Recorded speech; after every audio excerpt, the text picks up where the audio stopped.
I think all prescribers will be aware that the threat of antibiotic resistance is very real.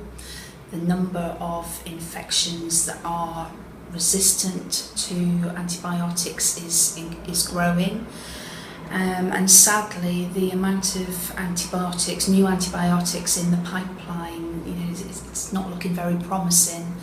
So we are potentially facing quite a bleak future where we have infections that are harder to treat because there are no effective antibiotics left to treat them.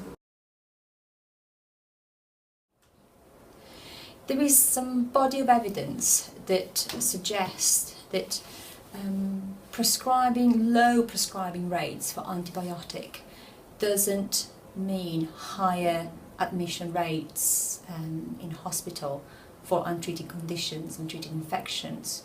There's been a study, and it's been published a few years ago, looking at the prescribing rate of antibiotic for different European countries, and it actually was quite staggering to see that some of the European countries where prescribing rate for antibiotics is actually very low, so countries like Sweden or Norway or Denmark, the admission rates for untreated infections was actually very, very low compared to countries where the prescribing rate is actually quite high and where you would expect the admission rate being lower.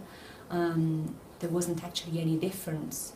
So all to say that reducing the prescribing of antibiotic doesn't lead necessarily to higher rate of admissions in hospital. It really means lower resistance rate in that particular area, in that particular country.